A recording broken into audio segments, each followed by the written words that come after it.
One thing I'm certainly not going to do is sit still for anybody to violate the Second Amendment rights of any law-abiding citizen. I'll just get that clear right now. The Second Amendment is there because we have a God-given right to life. And when you have the right to life, you have a right to defend your life. When you have a right to defend your life, you have a right to keep and bear arms. Amen. And so I will always stand for that. As for the mental thing, yeah, we need to tighten up what we do in law enforcement and background checks and that sort of thing. I think that there ought to be consequences when some law enforcement don't really do their job, as in Florida. If those people had been on the stick and doing their job, that might not have happened because there were plenty of warning signs that that guy was going to do something.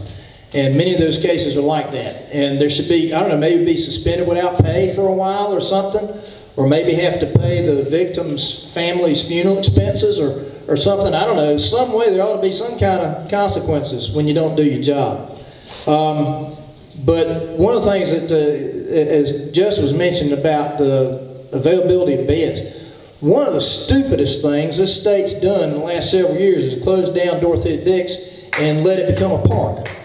And Pat Hurley was really incensed about that. Some of the other members may remember that. And I tried to get with her, and you know, but I guess that was kind of a done deal. We weren't going to stop it. But those kind of things are foolish. There's a lot of people out on the streets today who should be institutionalized, but we don't want to take the responsibility to take care of them, so we make up excuses about, oh, they shouldn't be shut up in a, you know, yeah, if they're going to do harm to themselves or others, somebody needs to be keeping them safe and keeping an eye on them. So yes, we do need more of a commitment to mental aid facilities. Thank you.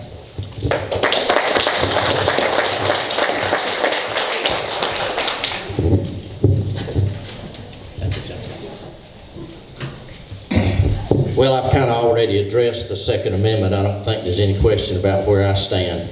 But I will tell you, we don't need any more laws passed about gun laws passed. We need to enforce the laws we've got.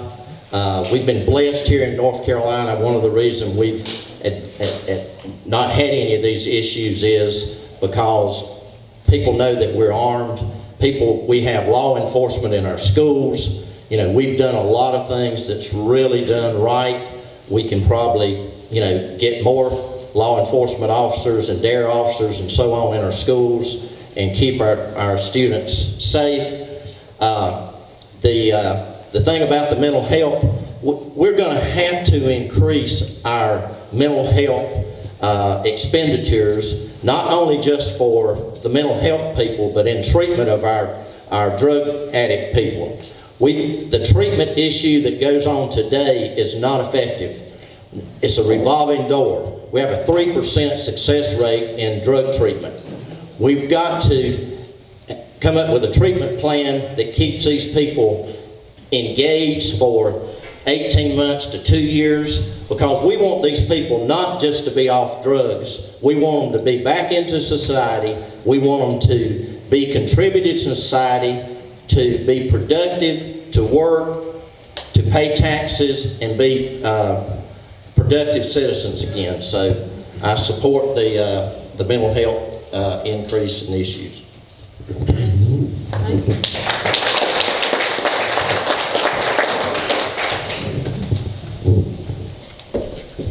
Mental health, not only in this community and state, but also in this country, has become a major problem, and it's not going to be getting any better. Reason being, it starts at home, folks. Not everybody is being brought up the same way they used to be. When I grew up, I can go to school and see guys with gun racks in the back of their pickup trucks, rifles, shotguns. Heck, we even used to shoot each other with BB guns when we were kids. I still got a scar. What's changed? Family, discipline. God isn't in schools anymore. This is a societal problem, folks. And the problem is the family unit is failing at home. It's not, something's changed so dramatically. But it's left for the government to fix stuff. Well, you got to be fair, but you got to do something. Now, obviously, Second Amendment doesn't need to be changed, doesn't need to be tweaked. Concealed carry permit, absolutely. You need to be trained, you need to go through that process. I mean, safer way. Schools, we really need to address that stuff, the safety of it. Not just what we're going to do right now, but what we're going to do in 5 to 10 years. You know? Does one person have an answer? I don't. We need to work together and bring people together.